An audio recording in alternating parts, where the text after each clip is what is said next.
தமிழில் முதல் பக்தி சேனல் சாய் டிவி.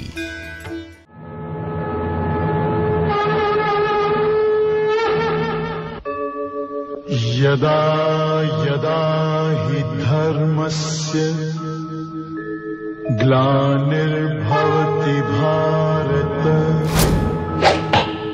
अभ्युत्थानम् अधर्मस्य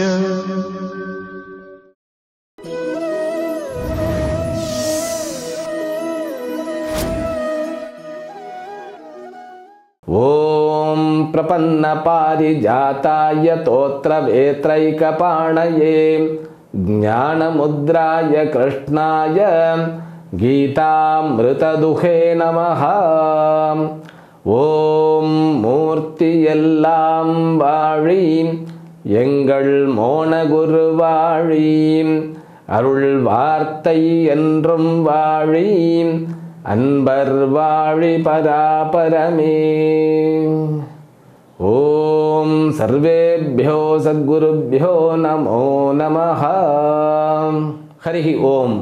அனைத்து சாய் டிவி நேயர்களாகிய அன்பு உள்ளங்களுக்கும் என்னுடைய வாழ்த்துக்களையும் வணக்கங்களையும் தெரிவித்துக் கொள்ளுகின்றேன். எல்லாம் வல்ல அம்பிகையினுடைய பேரருளாலும் யோகஸ்ரீ அமிர்த மிருத்யுஞ்சயேஸ்வரருடைய திருவருளாலும் நம் அனைவருக்கும் அனைத்து விதமான சௌபாகியங்களும் கிட்ட வேண்டும் என்கின்ற பிரார்த்தனையுடன் இன்றைய வகுப்பினை துவங்குகின்றோம். ஸ்ரீமத் பகவத்கீதா 3வது அத்தியாயம் 4வது ஸ்லோகம். ஸ்ரீ பகவான் உவாச ந கர்மணாமணாரம்பாத் நைஷ்கர்மியம் புருஷோஷ்ணுதே ந ச சந்நியசனாதேவ சித்திம் சமதிகச்சதி. பகவான் கிருஷ்ணர் 3வது அத்தியாயமாக கர்ம யோகம் என்கின்ற ஒரு தலைப்பில் ஆரம்பித்திருக்கின்றார். கர்ம யோகம் என்றால் என்ன? யோகம் என்றால் அத்தியாயம், கர்மம் என்றால் என்ன? செயல்கள். ஆனால் இந்த அத்தியாயத்தில் கர்மம் என்பதற்கு ரகசியங்கள், சூக்ஷ்மங்கள், அதாவது செயல்பாடுகளினுடைய சூக்ஷ்மங்கள் என்பதாக நாம் அர்த்தம் எடுத்துக்கொள்ள வேண்டும். ஏன்னா தர்ம கர்ம சூக்ஷ்மங்கள் என்கின்ற தலைப்பில் அவர் 2வது அத்தியாயத்திலேயே நிறைய பேசியிருக்கிறார். ஆனால் அந்த 2வது அத்தியாயத்தில் சொல்லப்பட்ட அந்த விஷயத்தை 3 அத்தியாயங்களில் மிகவும் விரிவாக பிரித்து கூறுவதுதான் இந்த அத்தியாயத்தில் ஆரம்பிக்கப்பட்டிருக்கின்றது. அதை நம்ம விரிவாக பார்க்கும் பொழுதுதான் அந்த கர்ம சூக்ஷ்மங்கள் அப்படிங்கிறது நமக்கு புரியும். அதாவது நம்ம வாழ்க்கையில் அடுத்த நிமிஷம் நமக்கு மறைக்கப்பட்டிருக்கிறது, அடுத்த நொடி என்ன நடக்கும் அப்படிங்கிறது நமக்கு தெரியாது. அதாவது ஒரு செல்வந்தர் தன்னுடைய மகனுக்கு பர்த்டே கொண்டாடுறார் அப்படின்னா அந்த பர்த்டே முடிந்த அடுத்த நாள் அந்த மகனுடைய இறப்பு காத்திருக்கின்றது அப்படிங்கும் பொழுது அது தெரியாமல் எல்லாரும் சந்தோஷமாக கொண்டாடி கொண்டிருக்கிறார்கள். இது தேவ ரகசியம் என்கின்ற நூலில் சுவாமி சித்பவானந்தா எழுதியிருக்கின்றார் அப்படின்னு நான் ஏற்கனவே சொன்னேன்.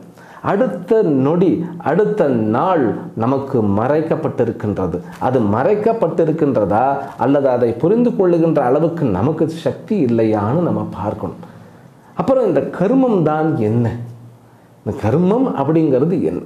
கர்மம் என்பது ஒரு தலைப்பு. அந்த தலைப்பில் என்ன சொல்ல வருகிறார் பகவான் கிருஷ்ணர் அப்படின்னு நம்ம அப்படியே கொஞ்சம் ஆழமாக கவனித்து புரிந்து கொள்ள வேண்டியது அவசியமாகிறது. நம்ம சாதாரணமாக பிறந்த உடனே என்ன நம்ம செய்கிறோம்? எதற்காக மனிதன் வேலை செய்ய வேண்டும்? யார் இந்த நியத்தியெல்லாம் கொண்டு வச்ச? கார்த்தால ஆஃபீஸுக்கு போகணும், இல்லையா கடைக்கு போகணும், இல்லையா பிஸ்னஸுக்கு போகணும். யார் சொன்னது? காலையில் எழுந்த உடனே சம்பாதிக்கணும், உத்தியோகம் புருஷ லட்சணம். யார் சொன்னது? இப்படி நான் கேள்வி கேட்டேன்னா நிறைய பேருக்கு சந்தோஷமாக இருக்கணும். ஆமாம், இல்லை எதற்காக வேலை செய்யணும்? அப்படியே ஹாயாக இருந்துடலாமே. ஹாயாக இருக்கிறது தான் வாழ்க்கையா? அல்லது அப்படியே மாங்கு மாங்கு மாங்குன்னு சிவா இது கலோக்கையில் அப்படி தான் சொல்லணும். தான் சின்சியர் எல்லா இடத்துலையுமே பாருங்க, உத்தியோகம் புருஷ லட்சணம் அப்படின்னு சொல்லிட்டு யார் மாடு போன்று உழைக்கின்றார்களோ அவர் புகழப்படுகிறார்.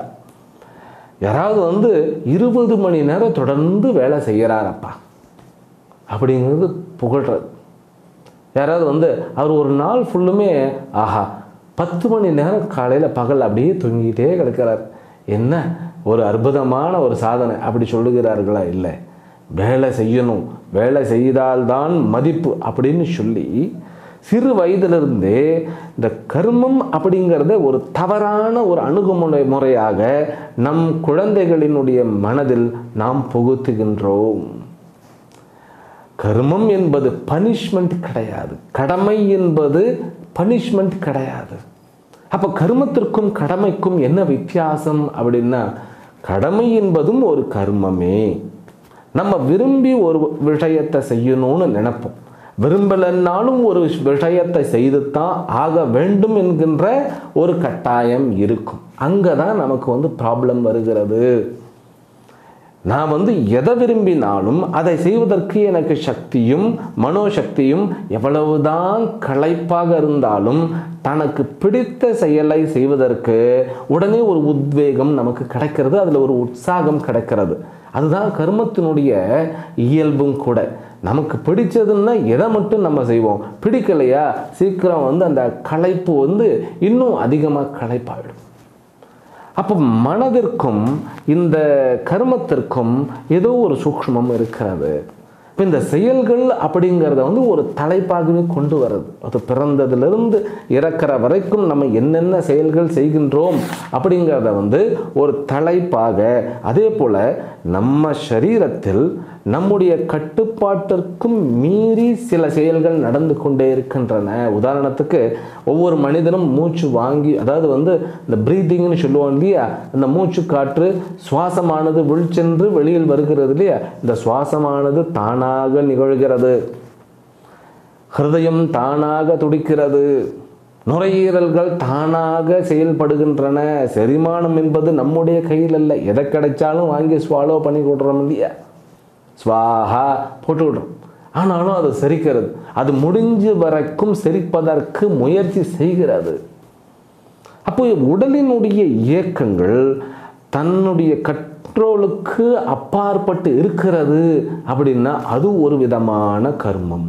இந்த உலகத்தினுடைய அண்ட சராச்சரத்தினுடைய செயல்கள் நம்முடைய கட்டுப்பாட்டிற்கு அப்பாற்பட்டு இருக்கின்றன. அப்போ செயல்கள் அப்படிங்கிறது இரண்டு வகையாக நாம் பிரித்து கொள்ளலாம். நம்முடைய கட்டுப்பாட்டிற்கு உள்ளே இருப்பது, நம்முடைய கட்டுப்பாட்டிற்கு வெளியில் இருப்பது. இப்போ நான் இங்கிருந்து எழுந்து ஒரு 100 அடி நடக்க வேண்டும் அப்படின்னு நான் நினைச்சா என்னால் செய்ய முடியும். அது என்னுடைய கட்டுப்பாட்டிற்குள் இருக்கிறது. எதை சாப்பிடணும், எதை சாப்பிடக்கூடாது, எதை எப்பொழுது யாரிடம் இருந்து சாப்பிட வேண்டும், அப்புறம் யாரிடம் பேச வேண்டும், அப்புறம் இன்னொரு விஷயம் கூட, இப்போ தூக்கம் என்பது நம்முடைய கட்டுப்பாட்டிற்குள் இருக்கிறதா இல்லையா, தூக்கம் என்பது ஒரு செயலா இல்லையா. அப்போ செயல்களுக்கு நடுவில் இந்த மாதிரி தன்னை இழந்த நிலை என்பதும் இருக்கிறது. அந்த தன்னை இழந்த நிலையிலும் இந்த செயல்கள் தொடர்ந்து நடக்கின்றன. அப்போ என்னுடைய கட்டுப்பாட்டிற்கு உள்ள இருக்கிற செயல்கள் மிகவும் குறைவாகவும், என்னுடைய கட்டுப்பாட்டிற்கு அப்பாற்பட்டு இருக்கக்கூடிய செயல்கள் எங்கும் நிறைந்து வியாபித்து இருப்பது போன்றவும் தெரிகிறது. அப்போ சுவாமிகளை என்னதான் நீங்க சொல்ல வரீர்கள் அப்படின்னு கேட்டா, அதாவது நான் சொல்ல வருவது என்ன அப்படின்னா, செயல் அப்படிங்கிறது ஒரு தலைப்பு, கர்மம் என்பது ஒரு தலைப்பு. அந்த கர்மத்திற்கு மிகவும் முக்கியமானது என்ன அப்படின்னு கேட்டால் 2 விஷயங்கள்.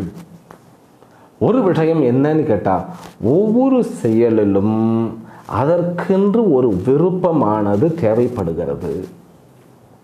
அந்த விருப்பமானது ஒரு டெஸ்டினேஷன் என்று சொல்லக்கூடிய குறிக்கோளை கொண்டதாகிறது. குறிக்கோள் மேலே ஒரு ஆசை. எனக்குன்னு ஒரு சொந்த வீடு வேணும் சார் அப்படிங்கிறார் ஒருத்தர்.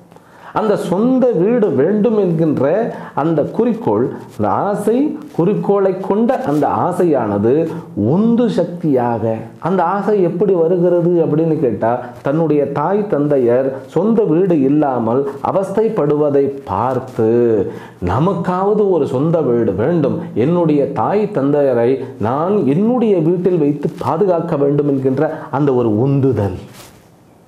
அப்போ உந்துதல் இருக்க வேண்டும், குறிக்கோள் என்பதும் ஒன்று இருக்க வேண்டும். அப்புறம் இந்த உந்துதல், குறிக்கோள், இதைத்தான் ஆசைன்னு நம்ம சொல்றோம்.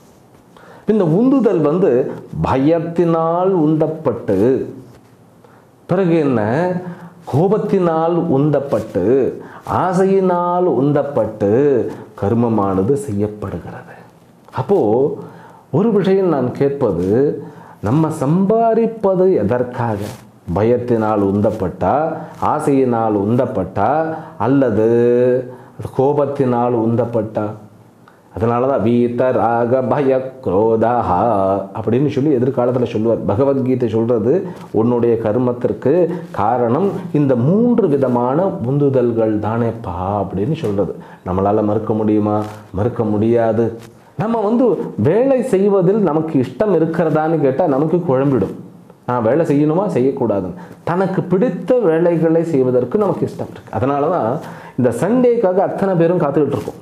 வாரத்தில் 1 நாள் அல்லது 2 நாள் விடுமுறை அப்படின்னு சொல்லி நமக்கு ஒரு ரொட்டீன் வந்திருக்கிறது. அது நம்ம சொந்த வேலை செய்தாலும் சரி, அல்லது ஆஃபீஸுக்கு போனாலும் சரி, அதாவது அரசாங்க உத்தியோகம் பண்ணினாலும் சரி, சனி ஞாயிறு என்பது ஒரு மாதிரியான விடுமுறை நாட்கள், அதாவது ரிலாக்ஸ்டாக இருக்க வேண்டும் என்கின்ற அந்த நாட்களாக நம் அனைவரிடத்திலும் அது கடைபிடிக்கப்படுகிறது இல்லையா?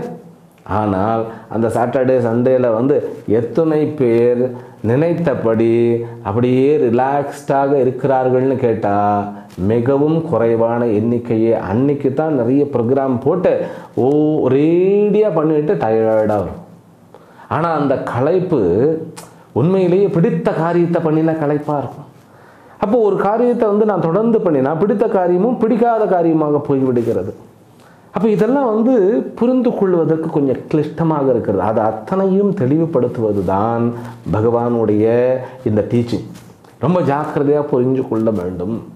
மிகவும் ஜாக்கிரதையாக புரிந்து கொள்ள வேண்டியது அவசியம். இந்த கர்மம் என்பது ஒரு தலைப்பாக வைத்ததே ஒரு பெரிய சமாச்சாரம். ஏன்னா அதனுடைய சூக்ஷ்மங்கள் எல்லாமே நமக்கு ஒவ்வொன்றாக புரிந்து கொள்ள வேண்டும். முதலில் எடுத்த உடனே சொல்லிடுறார், கர்மம் செய்யாமல் நிறைநிலையை அடைய முடியாது. இதை 3 படித்தரங்களாக நாம் புரிந்து கொள்ளலாம். மனிதனாக பிறந்தவர்கள் கர்மம் செய்யாமல் மோட்சத்தையோ நிறைநிலையையோ அடைய முடியாது. கர்மம் செய்தால் என்னத்தை அடையலாம்னு கேட்டால், கர்மம் செய்தால் கர்ம பலனானது கிடைக்கப்படும். அதனால் மனிதனாக பிறந்தவர்கள் கர்மம் செய்தாக வேண்டும். கர்மம் செய்தால்தான் ஞானத்தை, கர்மமற்ற நிலையை அடைய முடியும். கர்மமற்ற நிலையை அடைந்தால்தான் மோட்சமானதை அடைய முடியும். இதுதான் 3 விஷயங்கள், 3 படி. மனிதனாக பிறந்தவர்கள் கர்மத்தை செய்தே ஆக வேண்டும். கர்மத்தை செய்தால்தான் கர்மமற்ற நிலையை அடைய முடியும். 2வது, கர்மமற்ற நிலையை அடைந்தால்தான், கர்மமற்ற நிலை அப்படின்னா என்ன? நைஷ்கர்மிய சித்தின்னு சொல்றது. இந்த நைஷ்கர்மிய சித்தி என்பது இந்த தாயுமானவர் போன்ற யோகிகள் சாதனையினுடைய காலத்தில் தன்னை முன்னேற்றி கொண்டிருக்கக்கூடிய காலத்தில் அவர்கள் சில பாடல்கள்லாம் பாடியிருக்கிறார்கள். அதாவது சும்மா இருப்பதுவே சுட்டற்ற பூரணம் என்று எம்மாள் அறிதற்கு எளிதோ பராபரமே அப்படின்னு சொல்லியிருக்கார். அந்த சும்மா இருப்பதுங்கிறது, சும்மா இருப்பதுவே சுகம் சுகம் என்று எம்மாள் அறிதற்கு எளிதோ பராபரமே. இன்னொரு இடத்துல அந்த சும்மா இருப்பது, இந்த அருணகிரிநாதருக்கு நம்ம முருக கடவுள் சும்மா இரு சொல் அற அப்படின்னு சொன்னதாக சொல்லுவார்கள். சும்மா இருப்பது யோகம். அந்த சும்மா இருக்கிறதுக்கு முடியுமா அப்படிங்கிறத கேள்வி. அடுத்த ஸ்லோகத்தில் அவர் அதைத்தான் சொல்ல வர்றார். அதாவது ந கர்மணாம் அனாரம்பாத், கர்மத்தை தொடங்காமல் நைஷ்கர்மிய சித்தி ஆகிய கர்மத்திற்கு அப்பாற்பட்ட ஒரு விஷயத்தை அடைய முடியாது. ஏன் அப்படின்னா அதை தான் நம்ம பார்க்க போகிறோம். கர்மத்திற்கு அப்பாற்பட்ட ஒரு நிலையை அடையாமல், அதை மன தூய்மைன்னு வச்சுக்கிடுவோமே, மன தூய்மையை அடைய முடியாது, சித்த சுத்தியை அடைய முடியாது, அல்லது பக்குவத்தை அடைய முடியாது. பக்குவம் அடையாமல், பக்குவம் என்றால் என்ன அப்படின்னா தன்னுடைய விருப்பு வெறுப்புகளை வென்ற நிலை. நான் கொஞ்சம் கொஞ்சமாக படிப்படியாக நான் புரிய வைத்து கொண்டு வருகிறேன். அப்போ என்னுடைய விருப்பு வெறுப்புகளை வென்ற நிலை ஏன்னு கேட்டால், நம்முடைய வேலையை அதுதான் தூண்டுறது. ஒரு விஷயத்தின் மேல் நமக்கு விருப்பம் இருந்தால் ஆன்னு போய் அந்த விஷயத்தை பைத்தியம் மாதிரி பண்ணிகிட்டு இருக்கிறது. ஒரு விஷயத்தின் மேலே வெறுப்பு இருந்தால், அது நல்லதோ கெட்டதோ, வெறுப்பு இருந்தால் அங்கே போகிறதே கிடையாது. சுட்டு போட்டாலும் அங்கே போகிறதுக்கு மனது வரமாட்டேங்கிறது. அதுதான் அந்த விருப்பு வெறுப்பை வெல்லுவது தான் கர்மத்தினுடைய பெரிய சமாச்சாரம். அப்போ கர்மத்தை வெல்லுவதற்கு என்ன பண்ண வேண்டும்னு கேட்டால் கர்மத்தையே தான் சாதனையாக பயன்படுத்த வேண்டும். நான் கர்மம் சொல்லும்போது குழம்பி போயிட வேண்டாம். கர்மம்னா செயல்கள், அவ்வளோதான் ஜென்ரலான மீனிங். செயல்கள் என்றால் என்ன? மனம் இந்திரியங்களின் துணை கொண்டு ஒரு விஷயத்திற்காக முயற்சிப்பது, இதுதான் கர்மங்கள். அவ்வளோதான். கர்மம்னு என்னமோன்னு நினச்சிடாதீங்க. ஏன்னா ஆன்மீக கர்மங்கள், இல்லற கர்மங்கள், துறவர இதெல்லாம் குழப்பிக்கொள்ளவே வேண்டாம். கர்மம்னா நம்ம கை கால்களை வைத்து கண் போன்ற விஷயங்களை கொண்டு மனதினாலும் ஒரு விருப்பத்திற்காக ஒரு விஷயத்திற்காக முயற்சிப்பது கர்மம் என்று கூறப்படுகிறது. அவ்வளவுதான். அப்போ அவர் சொல்றார், இந்த கர்மத்தை எப்படி கர்மத்தை பயன்படுத்தினா மன தூய்மை, அதாவது சித்த சுத்தி, வெறுப்புகளை வென்ற நிலையை அடைவது. என்னுடைய வெறுப்புகளை நான் வென்றுவிட்டால் எனக்கு பேரமைதி. அதுதான் இந்த சாக்ரட்டிஸ், அலெக்சாண்டர் இந்த உலகனைத்தையும் நான் வெல்லப் போகின்றேன் அப்படின்னு. எல்லாருக்குமே ஒரு ஆசை இருக்கும் இல்லையா? எல்லாவற்றையும் ஜெயிக்க வேண்டும் அப்படின்னு, அனைத்தையும் ஜெயிக்க வேண்டும் அப்படிங்கிற ஒரு ஆசை இருக்கும். அது யாருக்கு இருக்கும்னு கேட்டால் க்ஷத்திரியர்களுக்கு இருக்கும். இந்த உலகமே என்னுடைய காலடியில் விழ வேண்டும் அப்படின்னு க்ஷத்திரியர்களுக்கு தான் அப்படி இருக்கும். ஆனால் ஆன்மீகவாதிகளுக்கு எப்படி இருக்கும்னு கேட்டால் தன்னை வெல்ல வேண்டும், நான் என்னை வெல்ல வேண்டும். அப்போ தன்னை வெல்லுவதனால் என்ன பிரயோஜனம்னு கேட்டால், நாமார்க்கும் குடியல்லோம் நடலையல்லோம் நமசிவாய, நரகத்தில் இடர்படோம் நடலையல்லோம், ஏமாப்போம் பிணியறியோம் பணிவோம் அல்லோம், இன்பமே எந்நாளும் துன்பமில்லை அப்படிங்கிற ஒரு நிலை கிடைக்கும். பார்க்குமிடம் எங்கும் ஒரு நீக்கமர நிறைந்துள்ள பரிபூரண ஆனந்தமே அப்படிங்கிறார் தாய்மானவர். அதுதான் தன்னை வென்ற நிலை. தன்னை வெல்லும் போது நிறைய விஷயங்கள்லாம் பிடிபடும். இது இரண்டாவது நிலை. தன்னை வெல்லும் பொழுது மன தெளிவு ஏற்படுகிறது. அது ஞானத்தை சம்பாதிப்பதற்கு ஹேத்துவாகிறது இல்லையா? இதைத்தான் அடுத்த ஸ்லோகத்தில் சொல்கிறார். தன்னை வெல்லுவதற்கு என்ன சார் பண்ண வேண்டும் அப்படிங்கிறத இது வரைக்கும் நான் ஜென்ரலாக நிறைய சொல்லிட்டேன். மறுபடியும் ஆரம்ப நிலையிலிருந்தே வர வேண்டும். கிருஷ்ணரோடையே போயிடுவோம் நம்ம, ரைட்டா? நகி கஷ்டித் க்ஷணமபி ஜாது திஷ்டத்ய கர்ம கிருத் காரியதே ஹ்யவசஹ் கர்ம சர்வ பிரகிருதி ஜைர்குணைஹி. அவர் சொல்றார், முதல் ஸ்லோகத்தில் என்ன சொல்றாருன்னா, கர்மம் செய்யாமல் ஒன்றையும் அடைய முடியாது இந்த உலகத்திலப்பா. கர்மம் செய்யாமல் நீ சாதாரண வாழ்க்கையிலும் வெற்றி பெற முடியாது.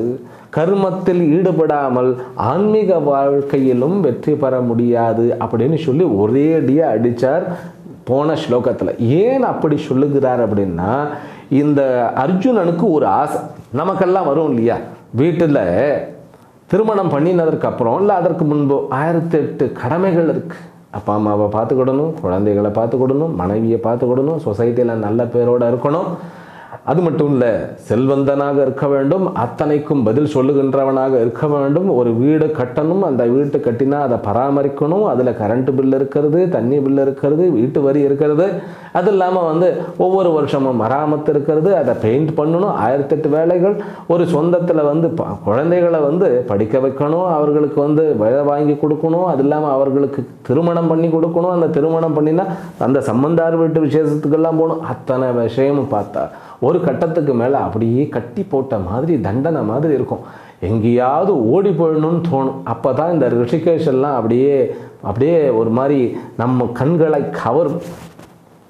அந்த மாதிரி அர்ஜுனனுக்கு அந்த யுத்த களம் இது வரைக்கும் அப்படியே அவனுடைய பிரெட் அண்ட் பட்டராக இருந்தது. யுத்த களமாக அப்படி ஜம்ப் பண்ணி முன்னாடி ஓடிடுவார் அவர். அர்ஜுனன் யுத்த களத்திலேயே வாழ்ந்தவன்.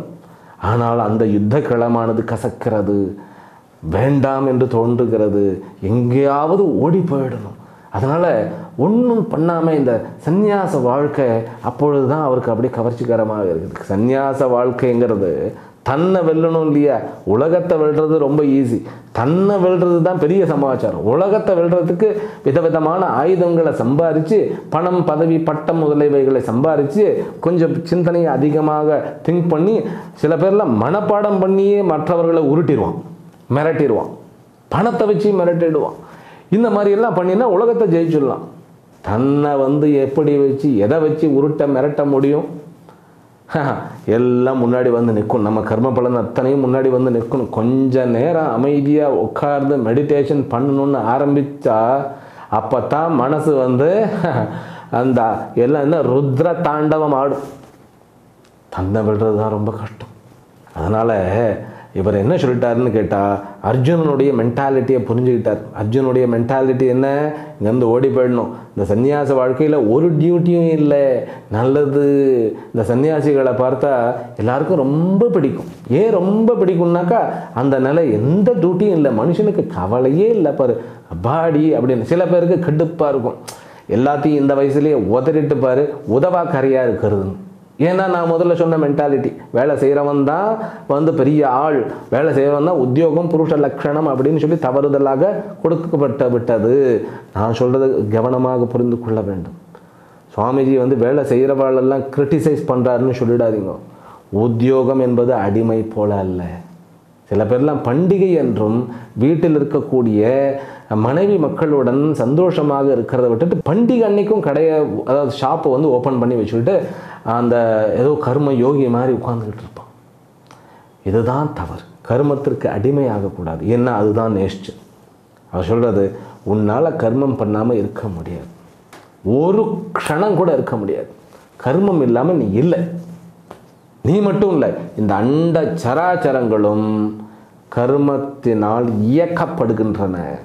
நீ அடிமையாக இருக்கிற அவசப்பார்த்த. அதுக்கு காரணமும் சொல்றாரு, இந்த பிரகிருதியானது, பிரகிருத்தின்னா இந்த இயற்கையானது கர்மத்தினால் நிறைந்து காணப்படுகிறது. கர்மத்தினால் உண்டாகி கர்மத்தினால் நிலை பெற்று கர்மத்திலேயே அது பிரளயத்தை அடைகிறது. எல்லாமே கர்மம்தான். செயல்கள் இன்றி இந்த உலகமே இல்லை. அதனால செயல்மைக்கு அப்படியே சும்மா இருக்கணும். ஆன்மீகம்னா நிறைய பேருக்கு அப்படிதான், மெடிடேஷனில் அப்படியே ஆனந்தமாக இருந்துவிடணும் அப்படின்னு தான் எல்லாருக்கும் ஆசை. ஆனால் மெடிடேஷனில் எதை வந்து நம்ம வந்து பக்குவப்படுத்தணும்? மனசை தான் பக்குவப்படுத்தணும். மனசில் என்ன இருக்கிறதுன்னு கேட்டால், ஆயிரம் ஆயிரம் ஜென்மங்களாக தாய்மானவர் சொல்லுவார், ஊரணந்தம் பெற்ற பேரணந்தம் சுற்றும் உறவனந்தம் அப்படின்னு சொல்லுவார். அதாவது வந்து அவர் வந்து எத்தனை ஊரில் வாழ்ந்தோமோ, எத்தனை சரீரம் எடுத்தோமோ, எத்தனை பந்தங்களோடு இருந்தோமோ, என்னென்ன பண்ணினோமோ அத்தனையும் எங்கே இருக்கிறதுன்னு கேட்டால் நம்மளுடைய மனசில் இருக்கிறது. அந்த மனசு வந்து இத்தனை ரிஜிஸ்ட்ரேஷன் பண்ணி வச்சிருக்கப்பா அப்படின்னு எல்லாம் சொல்லாது. ஆனால் அது அத்தனையும் வெளியில் வரும். உட்கார முடியாது, உன்னால் உட்கார முடியாதப்பா. அதுக்கு அப்படி நம்ம உட்கார வேண்டும் என்றால் அதற்கு பக்குவம் வேண்டும்.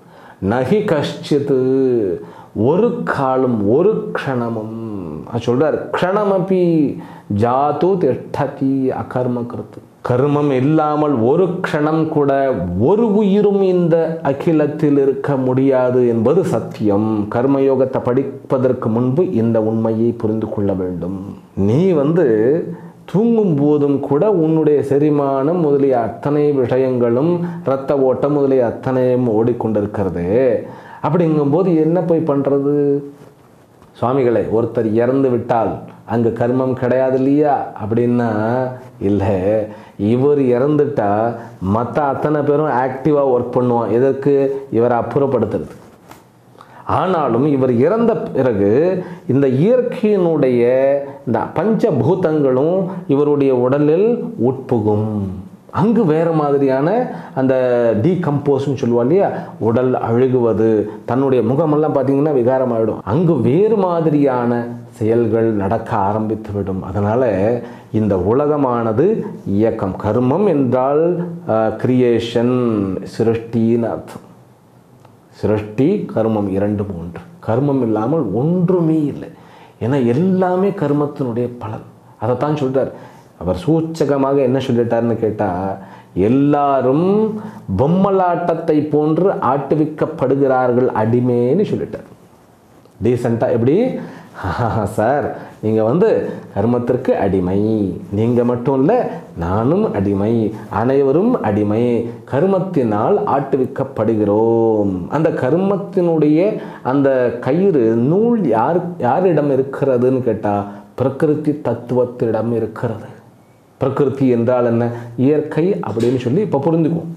அந்த இயற்கையினுடைய நூலாக என்ன இருக்கிறதுன்னு கேட்டால் 3 குணங்கள்னு இருக்கிறது. சத்துவகுணம், ரஜோகுணம், தமோகுணம். இதெல்லாம் இந்த கர்மத்தினுடைய சூக்ஷ்மங்கள். ஒவ்வொன்றாக அவர் சொல்லுவார். இப்பொழுதைக்கு இந்த உலகத்தில் யார் ஒருவரும் கர்மமற்ற நிலையில் இருக்க முடியாது. செயல் இல்லாமல் அப்படி ஹாயாக இருப்பேன்னு சொல்லி இருக்க முடியாது. அதனால் இந்த உண்மையை தெரிந்து கொண்டவர்கள் நான் அப்படியே ஹாயாக இருக்கணும்னு, ஏன்னா எப்பொழுதுமே நமக்கு ஒரு அட்ராக்ஷன். என்ன அட்ராக்ஷன்னா 60 வயசு வரைக்கும் நல்லா உழைச்சிட்டு அந்த உழைத்த பணத்தை வச்சுக்கிட்டு அப்படியே ஹாயாக இருக்கணும்னு ஆசை.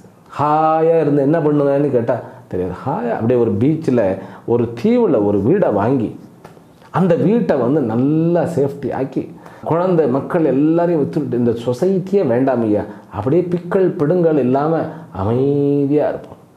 அங்கே போய் அமைதியாக இருந்தால் தான் திருடன் தொல்லை நிறைய இருக்கும், அங்கே தான் மிருகங்கள் தொல்லை நிறைய இருக்கும், அங்கே தான் வந்து யாருமே கேட்கலன்னா அங்கே பயம் வந்துடும். தனியாக போய் இருந்தால் பயம் வந்துடும், ஐயோ நம்மளை யாருமே கண்டுக்க மாட்டேங்கிறாங்க அப்படின்னு ஒரு பயம் வந்துடும். அதனால் மனுஷனுடைய மனசு ஏமாற்றுகிறது. மனம் கர்மமற்ற அந்த செயலற்ற ஓய்வான நிலைக்காக அழுகிறது.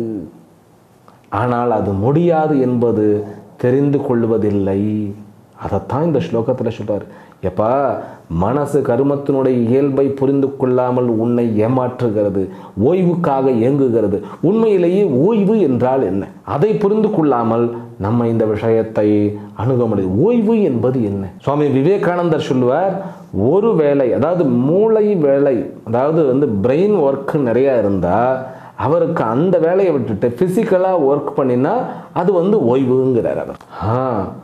ஒரு வேலையிலிருந்து அடுத்த வேலைக்கு சொல்வது ஓய்வு. ஒருவர் வந்து உடலால் சரீரத்தால் உழைத்து கொண்டே இருக்கிறார் மார்னிங்லேருந்து ஈவினிங் வரைக்கும், அவருக்கு கொஞ்சம் மூளை வேலை கொடுத்தா அது அவருக்கு ஒரு ஓய்வு. இதுதான் வந்து உண்மை. சரீரத்தினோட தூக்கம் ஓய்வான்னு கேட்டால், தூக்கம் என்பது மனதிற்கும் சரீரத்திற்கும் ஓய்வு, அங்கே கண்ட்ரோல் கிடையாது. அப்போ ஓய்வுங்கிற கான்செப்டு நாம் புரிந்து கொள்ள வேண்டியது அவசியமாகிறது. நான் வந்து ஒரு வாரம் சாப்பிடுவேன் தூங்குவேன், சாப்பிடுவேன் தூங்குவேன், அதுதான் ஓய்வுன்னு கேட்டால், உறக்கம் என்பது அளவுக்கு மீறினால் அது நஞ்சாக மாறுகிறது, அளவில் குறைந்தால் அது நஞ்சாக மாறுகிறது. சரீரம் என்ன ஆகிடும்? கெட்டுடும், செரிமானங்கள் எல்லாம் கெட்டுடும். அப்போ இந்த சரீரத்துக்கு உழைப்பானது தேவைப்படுகிறது. இந்த உண்மையை புரிந்து கொள்ள வேண்டும். ஓய்வுக்கு ஏங்குகின்ற, அதாவது ஓய்வுக்கு ஏங்குகின்றன்னா கார்த்தாலிருந்து சாயங்காலம் வரைக்கும் அப்படியே ஃபிசிக்கலாக நிறைய ஒர்க் பண்ணிட்டு அந்த எப்போ தூங்குவோம் அப்படிங்கிற அந்த ஓய்வை நான் சொல்லலை. ரிட்டையர்ட் ஆனதுக்கப்புறம் அப்படியே ஹாயாக வாழ்க்கையை ஓட்டணும் அப்படிங்கிறது அது ஒரு கற்பனை. அது இந்த ஞாயிற்றுக்கிழமை எப்படா வரும்னு இருக்கும். ஏன்னா இந்த பிடுங்கல்ஸ்லேருந்து தப்பிக்கணும். யாருக்கும் பதில் சொல்ல பிடிக்கலை. நான் இதற்கு பதில் சொல்லணும், ஒரு வேலையில் ஒரு பதவியை உட்காந்துக்கிட்டு நான் இப்படி பதில் சொல்ல வேண்டிய கட்டாயத்தில் இருக்கிறேன்னு. ஆனால் அந்த பதவியினுடைய அந்த சௌகரியத்தெல்லாம் அனுபவிக்கணும். ஆனால் அதனுடைய ரெஸ்பான்சிபிலிட்டியை மட்டும் ஏற்றுக்கக்கூடாது, அந்த பொறுப்பை ஏற்றுக்கிடக்கூடாது. இதெல்லாம் மனதினுடைய வீக்னஸ், மனதினுடைய குறைகள். அதை புரிந்து கொள்ள வேண்டும் அப்படின்னு தான் இந்த ஸ்லோகத்தில் சொல்கிறார். கர்மத்தினுடைய ரகசியம் என்ன என்றால், இந்த உலகம் கர்மமயமானது.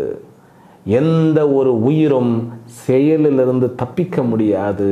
அதனால் இந்த ஓய்வுக்காக இயங்குகின்ற இந்த மனப்பான்மையை புரிந்து கொண்டு அதிலிருந்து வெளியில் வருவாயாக. இந்த எஸ்கேபிசத்திலிருந்து வெளியில் வரணும். ஆன்மீகம் அப்படின்னு சொன்னாலே எஸ்கேபிசம்னு நிறைய பேர் வந்து ஆன்மீகத்துக்கு செல்லுபவர்களை பார்த்தா மடையர்கள்னு சொல்லி நினைச்சிட்டு கிடையாது. ஆன்மீகத்தில் இருப்பவர்கள் செயலினுடைய உண்மையை புரிந்து கொண்டவர்களாக இருக்க வேண்டும். அது ரொம்ப முக்கியம். செயலினுடைய ரகசியத்தை புரிந்து கொண்டவர்களாக இருக்க வேண்டும். சோம்பேறித்தனம் இல்லை ஆன்மீகம். நிறைய பேருக்கு அதுதான் ஒரு ஐடியா. பொறுப்புகளை பயந்துக்கிட்டு அவரை விட்டுட்டு ஆன்மீகவாதியாக போயிட்டா இருப்பா அப்படின்னு. அப்படியெல்லாம் போனால் ரொம்ப நாள் நிற்க முடியாது. இங்கேருந்து ரிஷிகேஷுக்கு ஓடி போய் நான் ஆன்மீகத்தில் இருக்கேன்னு சொல்லி அங்கே ஓடி போய் பக்குவம் இல்லைன்னா அங்கே ருத்ராட்ச கடையை வச்சுட்டு உட்காந்துட்டு இருப்பார், இல்லையா அங்கே ஏதாவது வியாபாரம் பண்ணிட்டு இருப்பார். அதனால் தன்னிடமிருந்து தான் தப்பிக்க முடியாது. உலகத்தை வந்து நம்ம எப்படியாவது அப்படியே மேக்கப் பண்ணிவிடலாம ஒழிய நம்மை நாம் முன்னேற்ற வேண்டும் என்றால் கர்மத்தினுடைய சூக்ஷ்மம், நம் சரீரத்தினுடைய இயல்பு, இந்த உலகத்தினுடைய சுபாவம், இந்த மூன்றையும் அறிந்து கொண்டிருக்க வேண்டும். இந்த மூன்றையும் கனெக்ட் பண்ணுறது என்னன்னு கேட்டால் கர்மம். அப்போ கர்மம் என்பது நம்மை அடிமைப்படுத்துகிறதுன்னு இந்த ஸ்லோகத்தில் சொல்லிவிட்டார். அடுத்த ஸ்லோகத்தை நாம் அடுத்த வகுப்பிலிருந்து நாளை தொடர்வோம் என்று கூறிக்கொண்டு, எல்லாம் வல்ல அம்பிகையினுடைய பேரருளாலும் யோகஸ்ரீ அமிர்த மிருத்யுஞ்சயேஸ்வரருடைய திருவருளாலும் நம் அனைவருக்கும் அனைத்து விதமான லக்ஷ்மி கட்டாட்சங்களும் கிடைக்க வேண்டும் என்கின்ற பிரார்த்தனையுடன் இந்த உரையை நிறைவு செய்கின்றேன். ஹரிஹி ஓம். ஸ்ரீ குருப்யோ நமோ நமஹ. ஓம் பூர்ணமதః பூர்ணமிதம் பூர்ணாத் பூர்ணமுதச்யதே பூர்ணஸ்ய பூர்ணமாதாய பூர்ணமேவாவசிஷ்யதே. ஓம் சாந்தி சாந்தி சாந்தி. ஹரிஹி ஓம். ஸ்ரீ குருப்யோ நமஹ. ஹரிஹி ஓம். சாய் டிவி நிகழ்ச்சிகள் உங்களுக்கு பிடிச்சிருக்கா? லைக் பண்ணுங்க, ஷேர் பண்ணுங்க, கமெண்ட் பண்ணுங்க, சப்ஸ்கிரைப் பண்ணுங்க. பக்கத்தில் இருக்கிற பெல் சிம்பலை பிரஸ் பண்ணுங்க.